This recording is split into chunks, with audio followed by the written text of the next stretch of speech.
Okay, once again, I want to introduce Marcus Evans. He is the author of the book California's Next Century. He has some very interesting concepts of the way California should go. Marcus?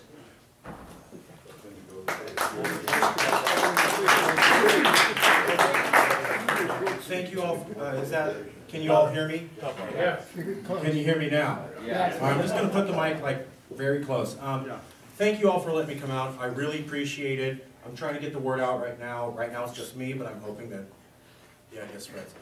I'm going to give a very quick speech, and then I'm going to turn it over to questions and answers. I hope that you do have questions. If you do, the harder the better. Don't hold any questions back. So I'm going to give first a list of things that could happen if California follows the plan I'm proposing in the book, California's Next Century 2.0 Economic Renaissance. And then I'm going to explain how all of this wish list I'm going to give right now can happen. And that will explain what the book's about and the title of the book. And then we'll go to questions and answers. So first, the wish list. These are things that could happen as proposed in the book. Number one, half of your taxes removed. Right off the bat. Yeah, I know. Wait, it gets better. Number two, half of the bureaucracy of running a business in California removed. Three, the debt, somewhere between $8 to $25 billion, paid off. Four, 200,000 new white-collar jobs. 100,000 new blue-collar jobs. Public schools in the poorest neighborhoods brought up to not just the best in America, but world-class standards. Plus your roads, bridges, dams, airports, seaports, levees, and government buildings brought up to first world standard. Plus, increased world trade. Plus, and this is the main point I'm selling in the book, a recession-proof economy just for California for the next 100 years. So that you, your kids, your grandkids will never ever go through the economic period that we're going through right now. Plus, a qualitative jump in the quality of every elected and appointed government official like you've never seen before, and a return to local control at the city and county level like you haven't seen since the 1960s. Let me throw in a few more. World peace, increased international trade for America, America's image improved, again a recession-proof economy for California, and jobs for everyone, always, all the time. So I know, sounds radical. And again, these things are not possible right now. But with the plan that I'm proposing, they all are possible and at the same time. So first, a history lesson to explain how this can be. In the next 10 to 40 years, there are going to be new superpowers with as much money and raw influence as America. Their names are going to be Russia, China, India, Brazil, and possibly a Southeast Asian collective known as ASEAN, A-S-E-A-N. These countries have figured out that capitalism and some form of democracy is the way to go. Since they figured that out, their economies are starting to rise because they have large populations. At some point in the future, predicted by economists around the world, these countries will get to have the amount of money as America. Right now, the EU is already richer than America. We don't talk about that. So what happens when there's not just one U.S. with the influence around the world, but now 7? For the last, since World War II, America has been the dominant influence on the world because the other option was communism, represented by the USSR. Dictatorial economics, control over everyone's life, or the American option, something like free capitalism and something like democracy. Countries split into one of two camps. They followed the USSR or America. But something happened in the late 80s, early 1990s. America won the Cold War. And now we're in the period where America is the victim of its own success. Everybody has realized that the American model is the way to go. So now they're competing with America. During the Cold War, India and China and Brazil weren't sure that capitalism was the way to go. So they didn't participate as much. Now everybody's sure. Communist China isn't communist. Neither's North Korea, neither's Cuba. Everybody trades. They've all gotten this. So what happens in the future when there isn't one form of democracy and capitalism to follow, but 7? How do we know that the world is going to prefer and choose the American model and want to stay in the American orbit, when now there's other equal options? And just to point out how this could look, China is a capitalist country. They buy things, they trade, they sell. And they have some form of democracy. It's at the lower community level. But China is nothing like America. But they're another model of democracy and capitalism. So if you look at the Chinese model and the American model, and you can see how they both meet a lot of the same things but are very different, what happens in a world where now there's 5 more different types? Let's complicate this even more. These new superpowers want to have influence in their region of the world the way America has influenced the entire world. So India wants to be the main person influencing all countries in their region, like America used to do after World War II. China wants the same thing for their region, Russia, Brazil, ASEAN, etc. What these new superpowers are doing is they're going to the organizations that have spawned and kept world dialogue and peace for the last 100 years, like the UN, like the IMF, International Monetary Fund. These new superpowers are going to these organizations less. They're going to the UN less. They're going to the G20 less, the IMF less. And they're making their own international organizations and then inviting neighboring countries around their country to join their international organization. And they're specifically banning America from joining their version of the UN because they want to act like America and they want to have their version of the way the world should be set up. Shanghai Cooperation Council in China is an excellent example. Russia's doing one, India's doing one, Brazil's doing one. Has anybody ever heard of Mercosur? That's Brazil's union, yeah. Russia has something like the ETA and India has Joint Trade Authority. We've seen a situation like this before, where you have rising powers pulling out of international organizations that keep everybody at the discussion table peacefully and starting to make their own pie or section of the world. It was the period from roughly 1880 to 1910, or the period leading up to World War I and World War II. Some people consider that one long one.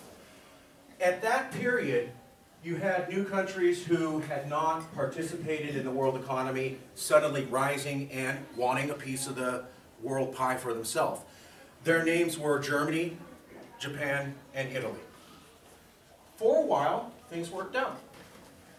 But at some point, Japan had conquered so much new territory, they decided they didn't want to play by the rules of the I forget, Justice League or whatever, the body before the UN. League of Nations, thank you. So at some point, Japan says, hey, we have enough properties, we have enough ownership, we're just going to leave the League of Nations and do things our way. Germany does the same thing, then Italy. And in a short order, you go from an international economy, for the first time that you've ever seen it, with multiple countries trading, to an international war like you've never seen before. Now, I'm not saying that the period that we're going into is going to result in a World War III. What I'm pointing out is that you have multiple foreign policy scholars saying that the period that we're entering into in the next 20 years most closely resembles that 30-year period right before World War I. I'm not saying it, foreign policy scholars are. They're not saying it's going to happen, but they're saying that the closest thing that we've ever seen to what we're going into was that lead-up of Japan and Germany. So, how do we make sure that the world stays peaceful and that international trade continues? Because one thing's for sure, you're not going to stop the rise of these new superpowers. They figured out that capitalism is the way, they're going for it. No one and nothing is going to stop them. This is the way that the entire world and human evolution has moved. What I'm proposing is that we need a new international discussion nexus place for these new superpowers for the needs of the next century. And what I'm modeling this off of is Switzerland. If you look at every peace negotiation, business negotiation, shipping negotiation between international corporations or international countries, almost all of them were signed in a little city called Geneva, Switzerland. This goes back 100, 200 years. Switzerland in the last 2 years has issued 2 official reports saying they can no longer be the world's discussion nexus for all the countries coming together and peacefully negotiating like they had been in the last century. The world has simply changed too much for Switzerland to provide the service to the world they did in the last century, but for the needs of this next century. Basically, Switzerland is part German, French, Italian, and a group called Romansh. And so 150 years ago, when Europe owned most of the planet, Switzerland went to Germany, France, England, Italy, and said, you guys need to talk. You need to stay at the negotiation table and negotiate, not have war, and trade. And they got them to do that because they said, hey Germany, we speak German. We have German culture, but we see ourselves as Swiss. And they could go to the French, and they could go to the Italians and say the same thing. So for almost all of the countries of Europe, the one country that was the physical embodiment of all these European countries negotiating and living together peacefully was Switzerland. So it became the natural arbiter for all discussions in Europe, literally for a century and a half. Just type in Geneva, Switzerland, common negotiations on any internet search engine, it comes up. But now the Swiss said they can't do it. We need a Switzerland that has Indian, Chinese, Brazilian, Russian, American, European, and Southeast Asian peoples, I think it's it, the way Switzerland did. We need all these peoples to have lived together for a very long time, have basically become the living embodiment of these peoples living together, but still have a language and cultural connection to these new superpowers. And what I argue in the book is, I've looked all around the world, California is the only place, land, area, people, whatever, that comes remotely close to having the domestic demographics for the needs of the next century the way Switzerland did in the last century. And what I'm arguing is that we can't pick up where the Swiss left off.